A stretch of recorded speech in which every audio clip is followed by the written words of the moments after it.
Hey everyone, and welcome to today's Explainer. We've got a truly touching fable to go through today titled Baba Changed a Daughter's Life. It is just such a profound, beautiful look at human empathy and the absolute transformative power of compassion. So let's open our hearts a bit and walk through this journey together. Okay, let's dive right into this. Can one small, seemingly insignificant good deed actually change someone's entire life? You know, in our crazy busy lives, it is so easy to totally underestimate the power of a single act of kindness. We usually think that to make a real difference, we need to make these grand gestures, right? Like we need massive resources or to create huge systemic changes. But the story we're unpacking today completely challenges that idea. It basically asks us to pause for a second and consider the raw, undeniable power of simply choosing not to walk away. First up, helplessness and isolation.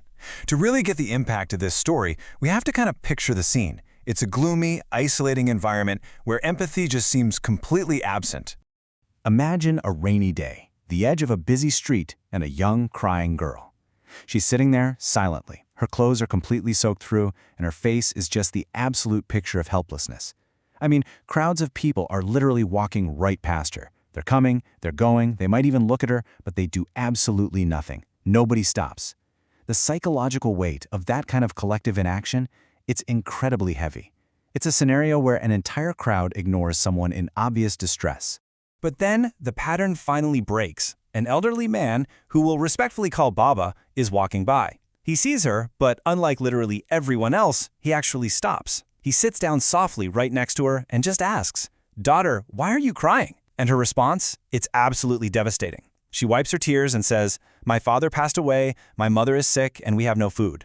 No one is listening to me." I want you to just let those words sink in for a second. No one is listening to me. She'd been asking for help for days. It's this profound cry to just be recognized, not just a plea for resources. Which brings us to a hand of compassion. This is the major turning point of the narrative, and honestly, I love seeing structured, decisive empathy in action like this. Baba didn't just offer some empty sympathy or, shake his head at how sad it all was and walk away feeling bad about it. Instead, his eyes fill with tears. He takes her hand and simply says, "Daughter, from today, you are not alone." Wow. Think about the immense power of that one single sentence. Spoken with tear-filled eyes, it instantly shattered those massive walls of isolation that had built up around her from days of being ignored. He didn't just promise her food, he promised her his presence. He basically restored her humanity in a single breath. And this brilliantly illustrates what real, actionable empathy looks like. Baba took her straight to the market. Step 1, new clothes and shoes, which immediately restored her dignity and got her out of the rain. Step 2, essential rations for days, completely wiping out that immediate survival anxiety. And Step 3, a visit to a good doctor, so her mother's treatment could actually begin. It wasn't just comforting words, it was real, tangible relief.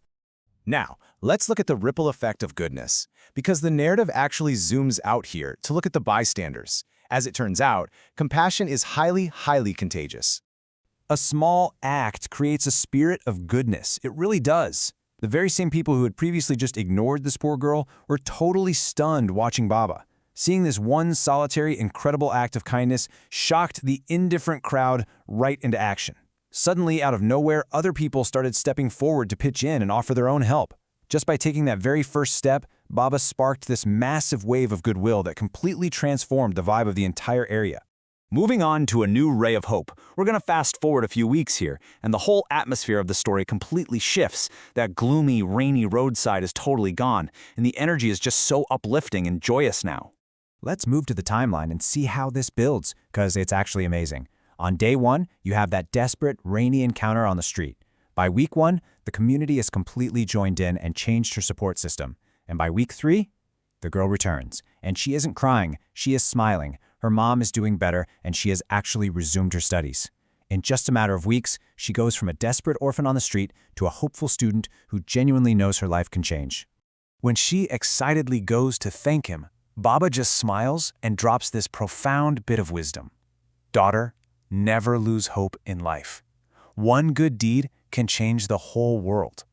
He's pointing out that hope is this deeply shared human experience. Sure, his one good deed might not have literally changed the actual globe, but it completely changed her world, right? And her mother's world, and even the world of the bystanders on that street. So, Let's get into today's lesson. This isn't just a nice little feel-good story to read and move on from.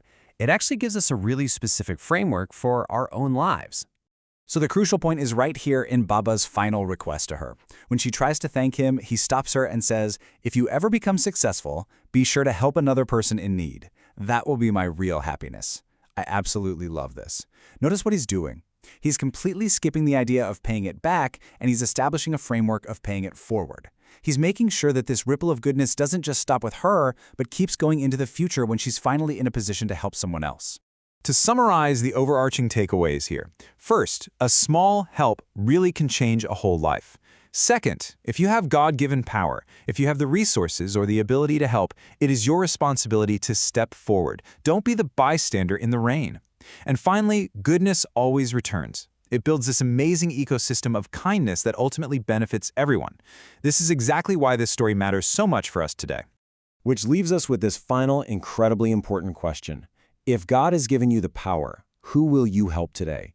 You honestly don't need to change the entire globe, but you absolutely have the power to change someone's entire world today, just by refusing to walk on by. Keep that in the back of your mind as you go about your week. Thanks so much for joining me for this explainer, and I really hope you leave here feeling inspired to be the Baba in someone else's story.